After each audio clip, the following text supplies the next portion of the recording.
Alright, what's up everybody? My name's Ian. I'm a mechanic that works at MTSU.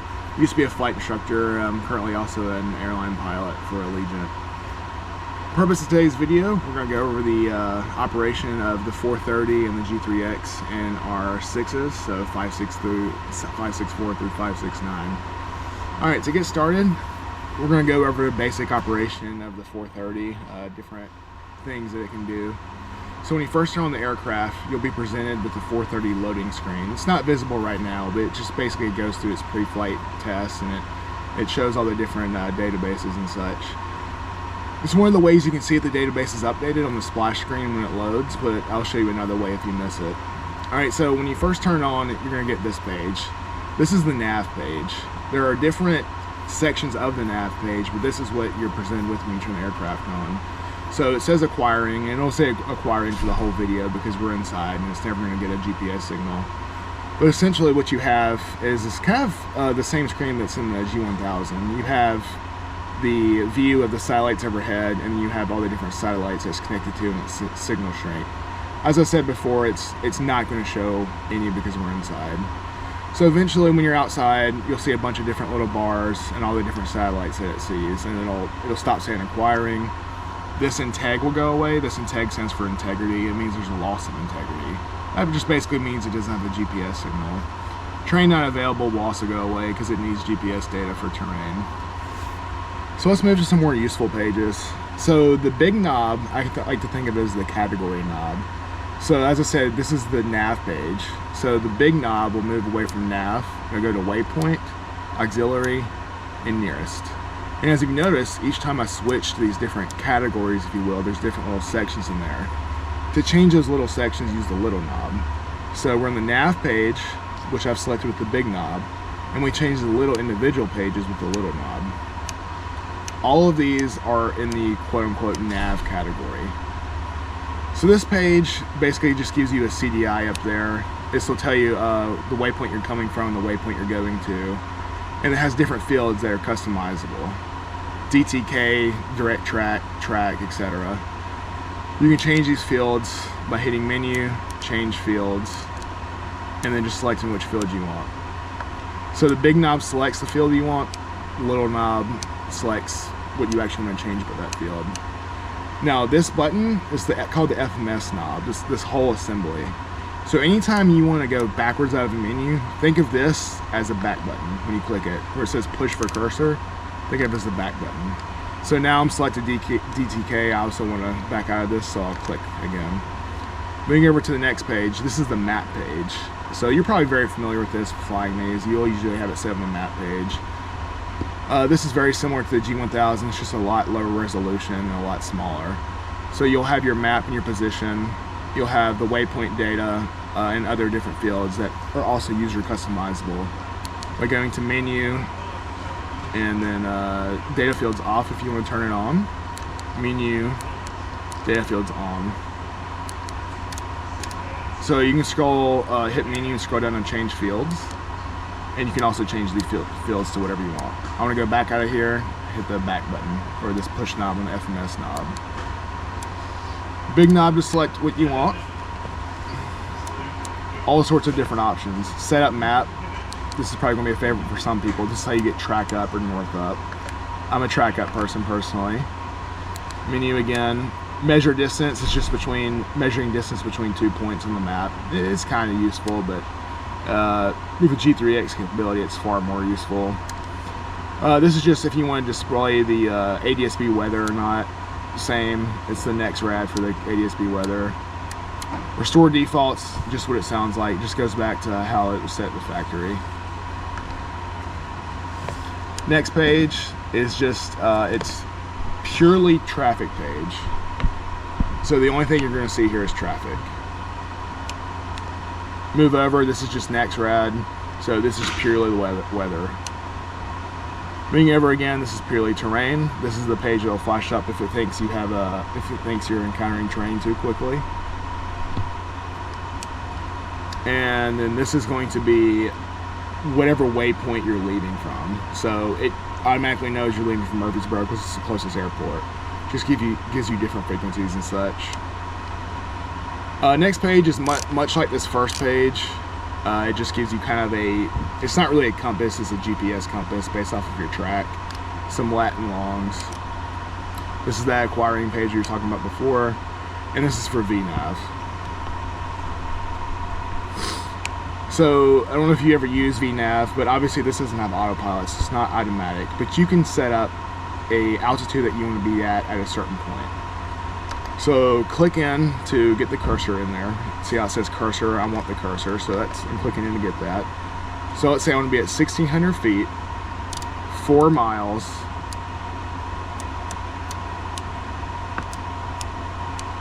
before whatever waypoint you want. Now, because we don't have a waypoint in the flight plan, it's not going to let me select which waypoint I want. But let's say we have a waypoint 4 miles east of Murfreesboro, and that would be in the flight plan page. So then they would show up there. You would say how far you want it before. You select at what descent rate you would want to descend at by just changing that. 1,600 feet a minute, 500 feet a minute, whatever. Back off, and now what will happen is as you get closer, this will change. This will be an ever-changing number. So let's say I want 500 feet a minute to get me to 600 feet, 4 miles before Murfreesboro. What I would do is you would get a message saying approaching VNav profile. You would come over to this VNav page, and whenever you see this number equal to this number, you start your descent at 500 feet a minute. If this number is higher than that, if this number is higher than this number, you would need to descend at the higher number to get down to a profile of 500 feet a minute all the way until your waypoint. If this number is lower than this number, it means you need to descend slower to get back on the profile of 500 feet a minute. So that's basically the nav category. But again, this is probably the primary page you're going to be on most of the time. Big knob over to waypoint. Okay, so waypoint is exactly what it sounds like. It's a page all about information of the waypoint. Typically, this will be auto-populated by whatever you're going direct to. So if you're going direct to another airport, let's call it Chattanooga, because that's a popular place. We'll put in Chattanooga, and like I said, this will be auto-populated with whatever airport you're going direct to at the time. So this is basically information all about the airport. So if I want to go to the next page, because I have the cursor selected, I need to push in. Now I can go a little knob over. I have more information. I have the runway, the length, if it's hard, if it's paved or not, and it gives me the tower frequency there. Click out, little knob over, all the frequencies. Click in, big knob down to whatever frequency you want, and if you scroll over the frequency light, let's just say tower, over tower, I'm highlighted, I press enter, that goes into the standby of the COM 1. Conversely, if you did it on the waypoint down here, it would go to standby on COM 2. Cursor selected, I'm going to push this button. I consider it as a back button. Little knob over, just more information. This talks about the ILS. This will give you information of all the approaches they have. All the different vector, if you want vectors or initial approach fix. And it'll show you on the map. Obviously, since we don't have a GPS, it's not going to highlight anything. But it kind of shows what that'll look like before you select it. Little knob, click on. All of this is just more information. This is about arrivals. This is about departures. This will tell you the METAR. So if we had ADS-B and we were in the air, this was how you get the weather written on the 430, which is pretty cool. Same with TAF. This is a waypoint. This is information waypoint about whatever waypoint you want, not necessarily the airport you're going to. So you can just click in and change that. It just tells you where it's at. Same thing, now it's just telling you information about an NDB. Now it's telling you information about a VOR. It's a low altitude VOR, where it's at, GPS coordinates, frequency. And then you use your waypoints you have. Alright, so big knob over, auxiliary page. Now typically, when you go to auxiliary page, you'll be on this first page. Most of the stuff we don't really use. for instance, fuel planning, stuff like that, that requires an input from the fuel flow sensor, which we don't have. None of this is really important. You can definitely just play with it if you want. Scheduler, that's this is how we get the messages that come on with change tanks, etc. That's how you would change that, but you shouldn't ever really need to change that. Little knob over, just more stuff, checklists, flight timers. What might be important to you is rain prediction. This is the second section of the auxiliary page. Little knob over, enter rain, hit done, compute rain. Compute the availability and say it's available. Back out by clicking that button. Now if you notice right here, it's kind of hard to see, but there's a bar right there saying that you need to scroll down for more information. This is where I'll look at database. If you missed it on the splash screen, database information, American IFR Aviation Database. It's effective from 23 January to 20 February. Back out, more database versions, not super important because we don't need to update those. Back out, little knob, more information. This could be a pretty useful one. Here you can adjust the display, hit enter. It's normally on automatic, it's on manual now just to help with the filming. Normally it's on automatic, but if you feel like it's too bright or too dim, you can always use the little knob to switch it to manual, big knob over here to switch it to whatever brightness you want. Another good important information, SBAS selection. So we're seeing the auxiliary, and it's the 4th page down. You click that, you see that it says EGNOS or WAS. Well, we use WAS, so that's familiar to us, right? So as long as it's selected, use the little knob to go to off. And then now you can force it to go to LNAV. So with this off, you will not get LPV approaches if you do an RNAV. Now you'll get straight LNAV. So this is a good way to force it to go LNAV if you want to. Just don't forget to come back here and turn it on because it does not automatically turn back on when you cycle the power. Push the button in. Now we're back on this page. Push it again. Little knob over. This is just talking about the ADS-B status. Not super important. It's failed right now because we're inside, so we don't have any access to ADS-B. Alright, big knob over, nearest page. Pretty simple, self-explanatory. We're in the nearest section with all these different little pages. Nearest airport, nearest intersection, nearest NDB, nearest VOR, nearest user waypoint, nearest air traffic control center, nearest flight service station, nearest airspace, etc., etc. So this is a good point to talk about. We do not have DME in any of our aircraft in MTSU. We do not have the physical DME receiver that gives us a distance away from the VOR. So in the G1000s, you're used to having a bearing selector on the main PFD that shows you how far you are away from the station. Well, we don't necessarily have that. We have pointers, but we might not have distance. So this is a good way to get a pseudo DME. Say you have a student or you are a student and you're trying to shoot a VOR approach and you need DME information. You can scroll over to the nearest page. So nav, waypoint, auxiliary, nearest. Scroll down from, it'll always be at airport, but from airport, intersection, NDB, VOR. And at the top, let's say you're shooting an approach in Shelbyville. Shelbyville will be at the top, it'll be SYI, and you'll get a distance. So now we have green needles set up on our PFD, and we are shooting with VOR based off of distance, giving off of our nearest page. So that's kind of our pseudo DME, the way we do it here. Conversely, when you shoot approaches, if you loaded the approach into the 430, let's say you did the VOR, those distances will also be on the flight plan page. So let's go into that now. So that's the basic overview of all the pages. All right, let's say I want to go, let's just do the VOR approach into Shelbyville. So let's go direct Shelbyville.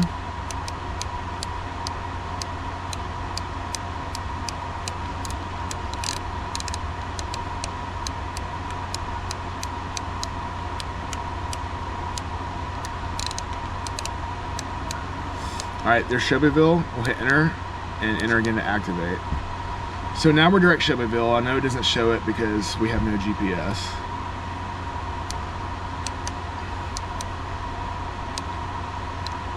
Typically, now that we'd be direct Shelbyville, we'd hit procedure, we'd select an approach. We have KSYI preloaded, and so whichever airport you're going direct to is always going to be the one that's preloaded. All right, so we scroll big knob over, so it highlights Shelbyville. We can change that at any point to any airport we want.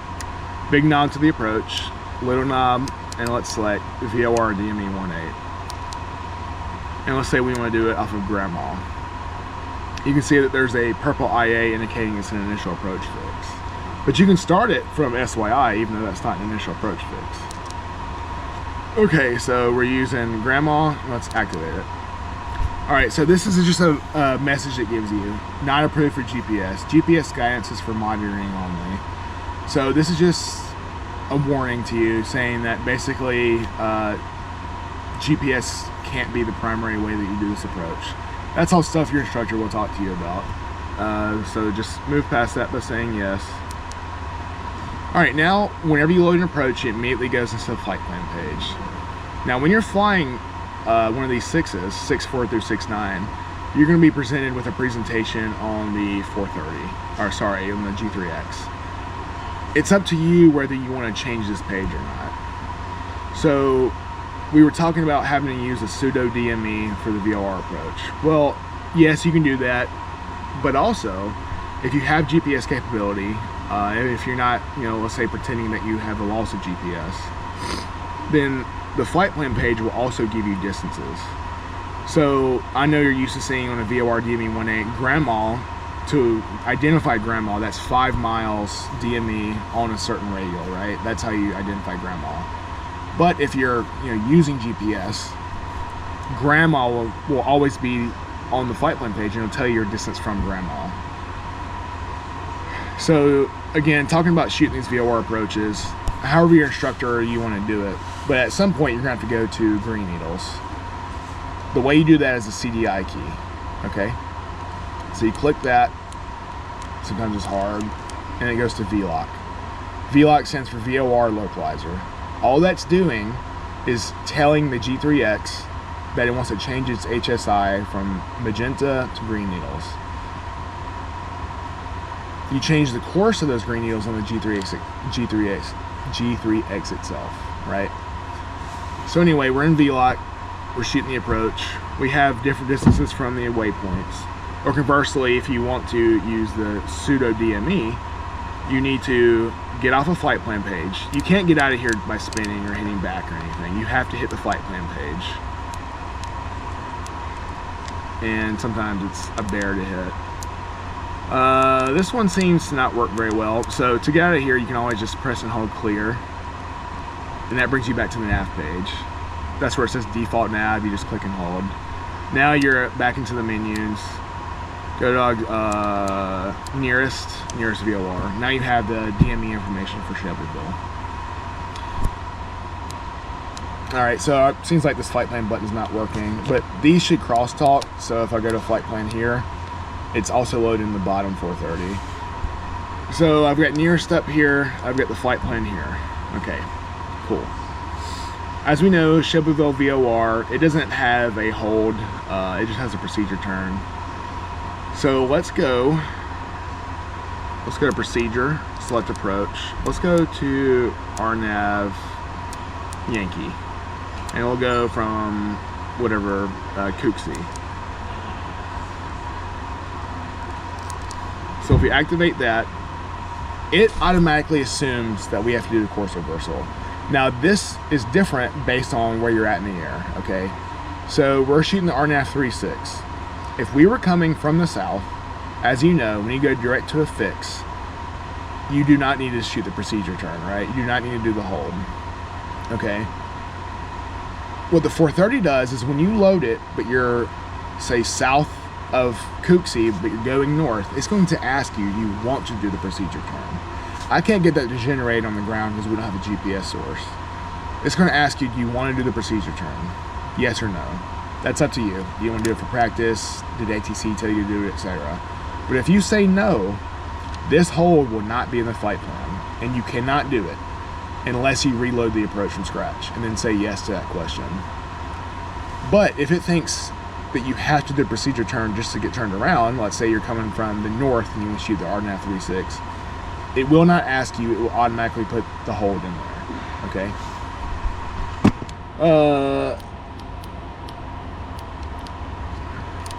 Unfortunately, because again, we're not in the air, I can't really see. Let's see if I can scroll down. Oh, another way to do this, you can just click the cursor and get this little arrow and scroll down. Okay, awesome. So here's the misapproach IGPM. If I scroll all the way down, I have the approach drawn out for me. And I'm just using the knobs to move this little pointer. I can zoom in by pressing this little ring button, up or down. Down is zoom, up is zoom out. Alright, so here's the hold drawn for me. This is kind of why I like leaving it on the map page, because I like the graphical representation, but you'll also have it on the G3X. Alright, so back to what we're talking about. So this assumes we're going to do the hold, right? So we're going to direct Cooksey, and by the time we get to Cooksey, we're going to get some information about how to enter the hold. Okay, let's say we're coming from the north and we need to do a parallel or a teardrop, whatever the case may be. On both of these 430s, it'll start flashing whichever entry it wants you to do. So let's just say teardrop. It'll flash hold teardrop, hold teardrop. It'll say that 2 or 3 times in a white box.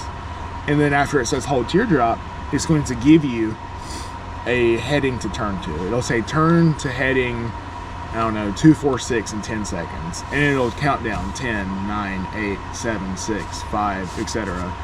And then after it's done counting down, it'll say turn to 246 now. Now, this is your opportunity. It's going to be the only opportunity to understand which heading you need to turn to, okay? Because once it tells you to turn to that heading now, it will disappear and you will never be able to find that heading again. Because that heading is just the initial turn you have to make to do the teardrop entry, okay? So make sure you or your student marks that heading somewhere. They bug it, they write it down, whatever, okay? Because once it's gone, it ain't coming back. And the only way you can tell if you're on the hold is look at the map, and then that's not ideal, obviously. So once we enter the hold, this is what can get confusing, right? So DTK, as we know, is desired track. That's the track that the 430 wants you to be flying to be on course. So whenever you start flying that hold, the needle flips to the inbound course of the hold, even though you're still just entering it.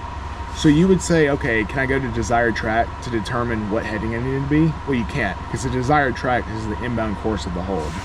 That's why it's vital that you or the student mark, bug, write down whatever you have to do to understand which turn you need to make, okay? Alright, so let's say you follow its instructions, you write it down, you're starting in the hold. Okay, you can verify you're in the hold graphically by the map page on the 430, on the map page in the G3X, and we'll go over the G3X in a second. Once you're in the hold, let's say ATC says Blue Raider 64, hold at Cooksey as published, expect further clearance, etc., right? Currently, the way it's programmed, when it says hold in there, all it's going to do is join the hold, do one turn, and send you inbound. So you need to ask yourself, how do I stay in this hold with just using the GPS information, right? So the way we do that is we have to put the flight plan to suspend mode. Suspend mode means you're keeping the flight plan from sequencing, okay? All right, how do we put it in suspend mode? The OBS button.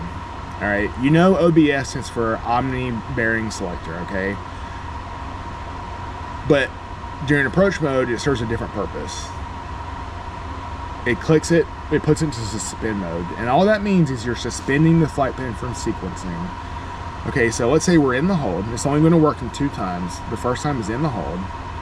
We hit OBS, and this won't come up because we're on the ground, so it's something different. When you click OBS, it'll say SUSP in green.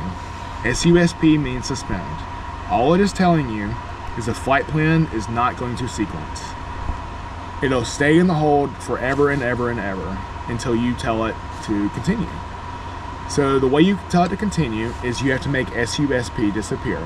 How do we do that? We hit the OBS button. Now SUSP is gone, you will continue the hold, and the next time you go inbound to Cuxy, you will proceed down the approach. So that's the first time you have to do it, okay? And that's the first time you need to be aware of the suspend option. Now as you come down the approach, everything's normal. Your presentation of the G3X is the same. You have magenta needles, you have magenta glide path, etc. As you come down, and you come down towards the missed approach point, which in this case is Wasco, the closer you get, eventually SUSP will appear above OBS button. That's telling you the flight plan has been suspended. It will not sequence to Kuji, it will not sequence to IBCOM, it will not sequence to the hold. What that means is if you had to go missed past Wadsco, it will not sequence to the next point, and you'll just be flying straight off into eternity. So that being said, when you have to go missed on this particular GPS approach, you have to unsuspend it by hitting OBS. That's the second time you have to hit OBS, and the second time suspend becomes an issue. So what I'm saying is when I go around and I unsuspend it, I'm just asking the flight plan to be sequenced to the next waypoint. That enables me to fly the approach. Now, because on this missed approach, hold is the last waypoint. So you don't have to do anything to stay in the hold. It'll just hold forever, ever, and ever. Okay. Now let's go back to the VOR. So as we were talking about, the VOR is going to be on green needles past the final approach fix at a minimum, right? So what's the missed approach point? It's DICAT. I think DICAT's 0.3 from the VOR. So however you determine that you need to go miss, using the pseudo DME, using the flight plan, it's up to you. But the same thing's going to happen. When you get close to DICAT, you're going to have SUSP, okay? Now, as we know, you can shoot all segments of the VOR with a GPS overlay.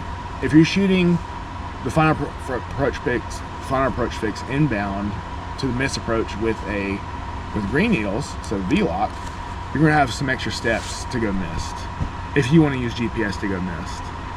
If you want to use VORs, you don't have to do anything. But let's say you want to go missed using GPS. You're on green needles, you want to go missed. All right, we approach DICAT.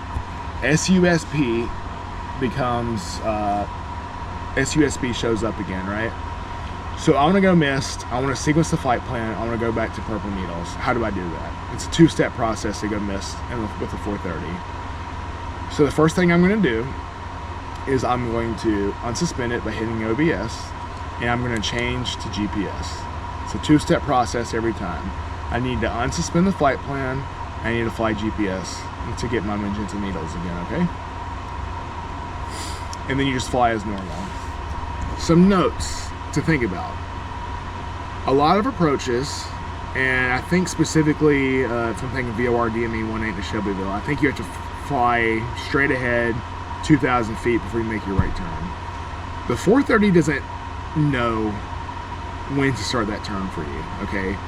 So when you hit unsuspend, it's going to sequence, and it's going to immediately flip the needles around and turn back to grandma in this case, okay?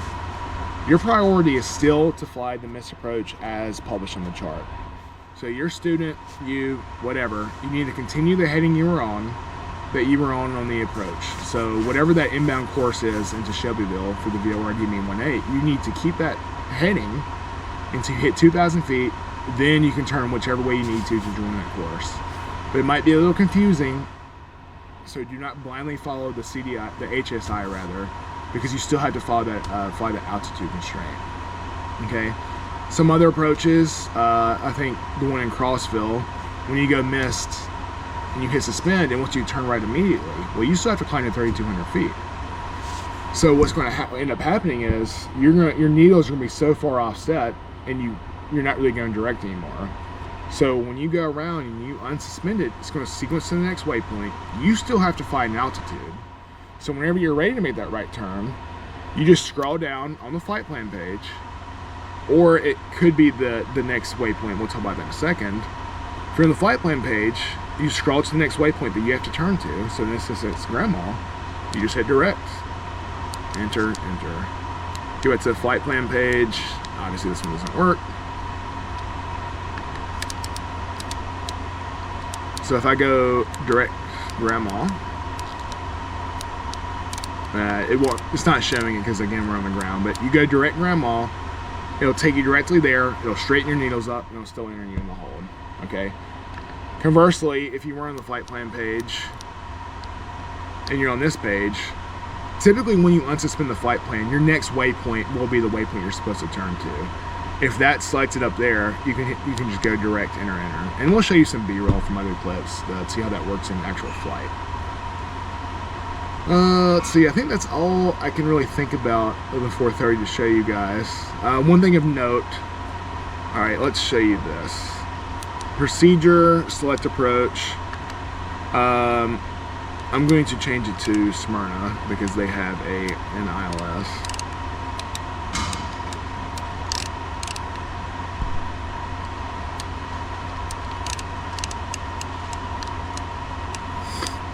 Oh, what am I doing?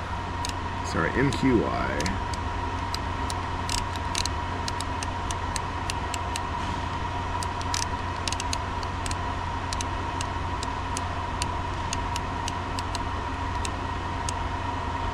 Alright, Smyrna. ILS 32.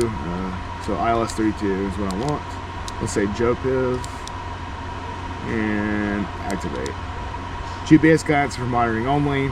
Yes, we understand that. We need the green arrows from the final approach fix inbound. Yes. Alright, so I want to show you something that happened. It preloaded the ILS frequency into the standby for VLOC. It did it in both because these talk to each other, right? It is imperative that you do not forget to switch that to primary. And whenever you have to switch, I think the G1000 does it automatically, but this won't. So you still have to hit CDI to VLOC to get green arrows for your ILS. Same thing with the VLR. If you have to go miss and you want to use GPS, you hit unsuspend with the OBS button, and you hit CDI to go to purple needles.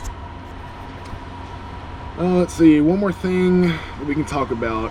If you do need to do GPS holds based off of a waypoint, the normal operation of the OBS button it just gives you the ability to move your magenta needles on your HSI using the course knob. And I can't really show that to you necessarily, but I can show you where the course knob is at on the G3X. But that's everything I can think about in the 430. Alright, now we're talking about the G3X. Alright, so it's typically what you'll see when you first turn the aircraft on. It has synthetic vision. It needs GPS for that. That's why we're not seeing it right now, okay? At the top, you just have a bunch of data bars, different things, and you can change all these, and I'll show you how in a minute. So, you know, waypoint, track, etc., etc. You have two different insets that you can change. Right now, this is the left inset, it's traffic, and the right one's just another little map. And then right here, you see it says split. I click that, and then I have a full color, you know, beautiful map showing.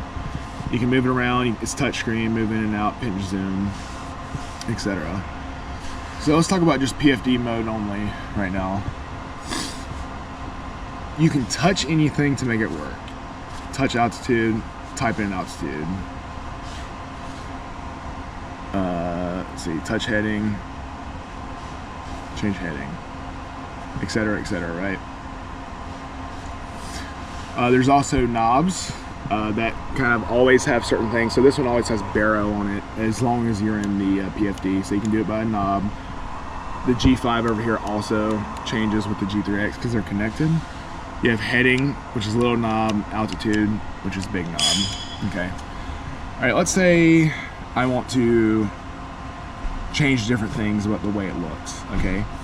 So when you're just on the PFD page, so not split, okay, the menu button does different things depending on what situation you're in.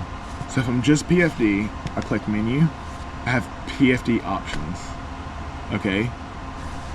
Very important that the flight plan source is always external GPS. That's these. These are the only GPSs that are approved for IFR, okay? This has a built-in GPS, it's not approved for IFR, so you can't use it.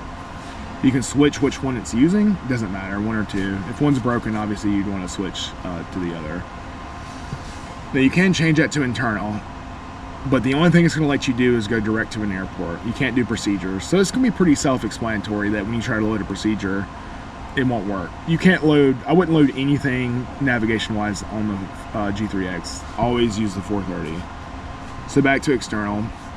You can change your inset windows. So like I said, left is traffic, right's map. Just click it. Nearest airports, G meter, it's kind of cool. So go to nearest airports. You can hit back, or you can just click the PFD. Now we have nearest airports. Look at that. Hit the HSI again. I'm sorry, hit menu again. But hitting HSI does the same thing. Gives you PFD options. So now we can go bearing pointer. Let's try VLOC 1. It just points. Yeah, it might give you, I'm gonna be honest with you, it might give you a distance here. I'm not sure. So that's something we can try out in the future to see if it works. Whatever bearing pointer you want on the right, nearest airport, whatever. This is where you can start a timer. So just start. It's also displayed down here. And you can see that. You can set minimums for this menu. So let's say 914 for RNAV 3.6 before it was NOTAMed. And bam, there's your minimums. If it's highlighted this little white box right here, you can change it by touching it. You can change the minimums again, clear them, now it goes away.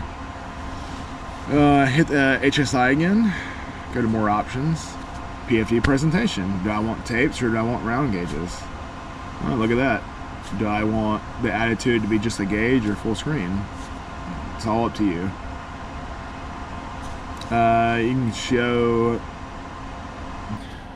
Alright, so you have standard rate turn, banking pointers, all this stuff you can just kind of play with. So right now it's on, you always want this on heading, because that gives you magnetometer heading. Standby flight display, baro sync, that's what allows me to change this baro, it changes this baro. And G meter display, this will automatically come on whenever you pull. I think it's 1.5 G's. Or the HSI would change to a G meter, which is kind of cool. Synthetic vision options, same as the G1000. Click back, click the HSI. This is how I want to change the source of the CDI. So I can't go from GPS 1 to VLOC 1. I always have to go to the 430 and change that to VLOC. And now it's automatically the VOR 1 for your needles, okay? But I can go to GPS 2 if I wanted. Let's see, so we can stop that timer there. Close out of that. Another way you can get to the timer is by clicking that.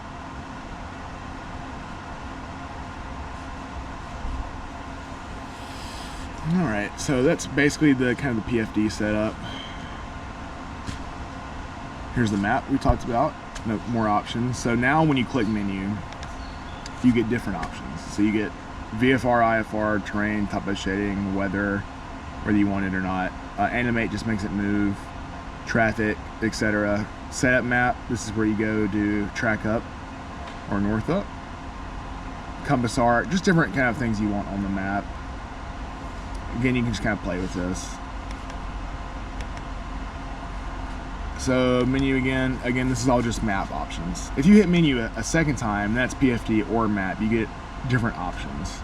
So there's not really much you need to mess with here. Tools is a way to look at the databases, and this is just for the G3X itself. And so all these different databases, and we'll kind of talk about, the G3X is a lot more up-to-date data than G1000s do. So a really cool one, there are IFR charts on here, like approach charts and such, and like that's, flight charts is what that's called, and that's where you look it up. But yeah, so that's, so we'll go back. If we're on a map or even on PFD, so menu for main menu, tools, database information. All right, I hope that was helpful. If you have any questions, you know, leave a comment. I work in the maintenance hangar. Feel free to come by and talk to me. I'm here pretty much all the time. Yeah, fly safe.